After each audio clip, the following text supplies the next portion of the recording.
My other question, and this actually goes at least as far back as the McGovern campaign, but why do you think Democrats have abandoned class material issues for issues around identity, around intersectionality, et cetera?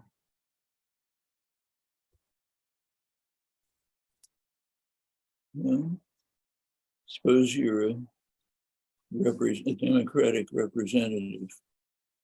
You get elected to the House, let's say.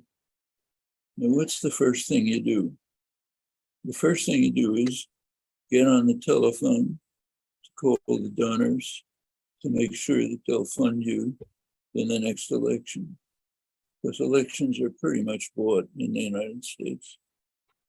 You look at Congress, there's very good work by Tom Ferguson, the political economist, and his associates.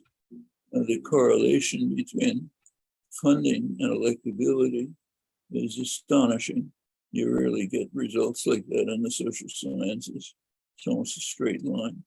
So the first thing you do is get on the phone, call the donors, make sure they're happy.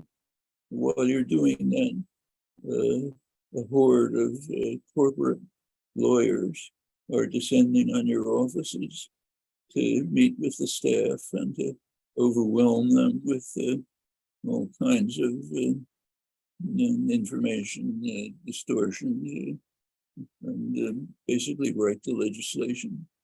And then the congressman goes back and signs the legislation. It's not a caricature. It's pretty much, it's an exaggeration, but not much. Well, corporate lobbying exploded in the 1970s. Huge increase. The business world really saw the opportunity. We're not going to let it go to waste. Huge campaign spending, lobbying, every possible device to ensure that democratic elections can't really take place, and that the business world could overcome this crisis of democracy.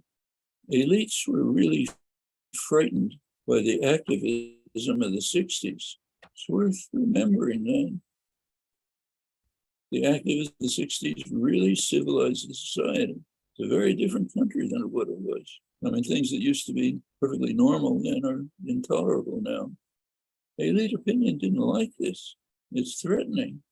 It's threatening to the basis of power. So you have to beat it back. You get on the right things like the Powell Memorandum, let's just go for the jugular. On the left, so-called, you get the softer ideas of let's have better indoctrination of the young and so on. But it's, and then it was backed by enormous wealth and power. It would take some integrity and honesty to combat that.